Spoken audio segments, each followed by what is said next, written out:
from Jakarta, Indonesia. Pakistani Supreme Court declared arrest of former Prime Minister Khan unlawful. Seattle's Russia Victory Day protests. Old German motorway bridge demolished.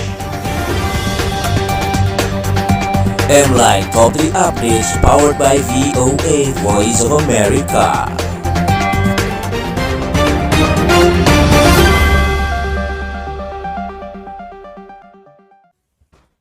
Pakistan top court handed former Prime Minister Imran Khan a big win, declaring his dramatic arrest unlawful. The government was swift to condemn the decision. VOA Pakistan Bureau Chief Zara Zaman reports. A big win for former Pakistani Prime Minister Imran Khan as the Supreme Court declared his arrest unlawful on Thursday. Paramilitary forces arrested Khan at the Islamabad High Court complex Tuesday on corruption charges. His party had challenged the legality of the arrest. Although not freed by the court, Khan was given permission to meet his lawyers and close associates in the police guest house where he has been kept since his arrest. Khan's supporters celebrated the win. We are pleased with the court's decision. If they had not released Imran Khan, we would have spilled the last drop of our blood for Imran Khan. The government quickly condemned the verdict, accusing the top court of double standards. In a tweet, Prime Minister Shehbaz Sharif's niece, a top leader in his party, said the Chief Justice was protecting an evil and adding fuel to the fire that's burning the country. Following violent and sometimes deadly protests, internet services and access to social media remained disrupted across Pakistan for a third day. I will be candid with you.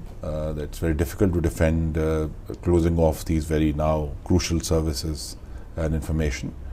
But something like this has never happened before. This kind of violence that we have seen only previously by religious extremists. Now one of Pakistan's mainstream political parties has chosen the path of violence. Relative calm returned to the country Thursday with only a few incidents of violence. Several of top leaders of Khan's party are detained, accused of fomenting unrest. In some cities, small contingents of army troops and paramilitary force rangers marched in the streets. Khan's party says there's only one way out of the crisis. Elections, fair and free elections across the country. There's no other way.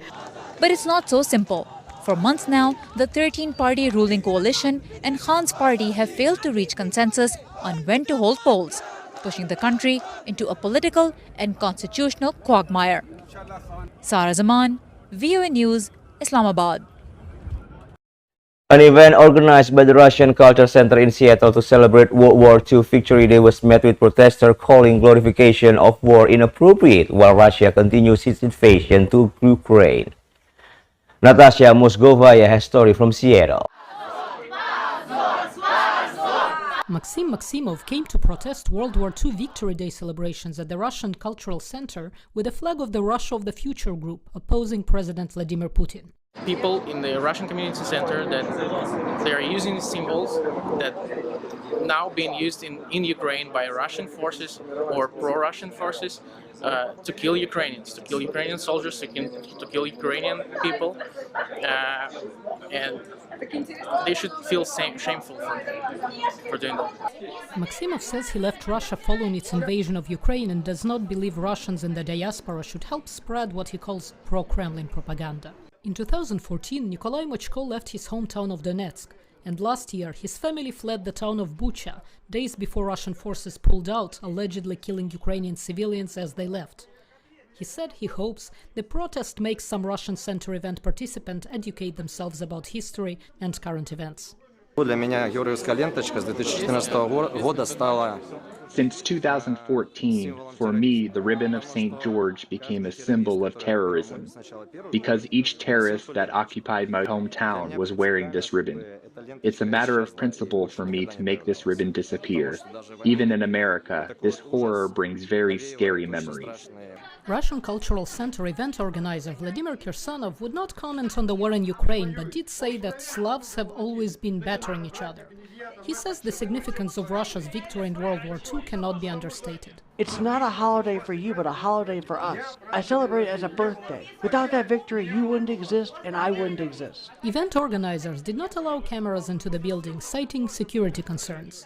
The locked doors kept out some of those who came to celebrate, including Valentina Voronkova, who has lived in the United States for 30 years. I grew up with two grandfathers who fought in this war, and I think it's a really event which has to be celebrated, remembered, and acknowledged.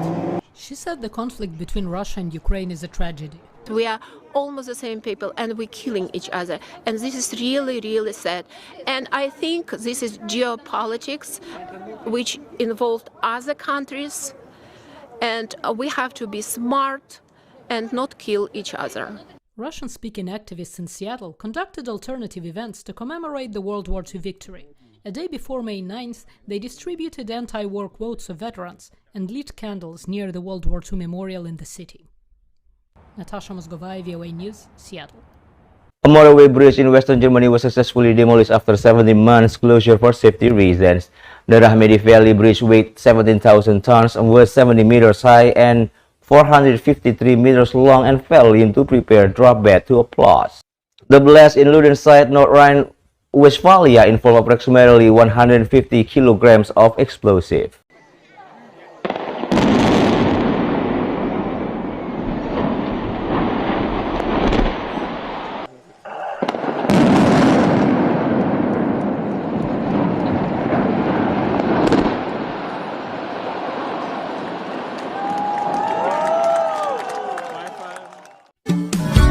The Voice of America, VOA. Until the next edition of MLINE Top 3 Updates powered by VOA, Voice of America, my name is Mirzawardana.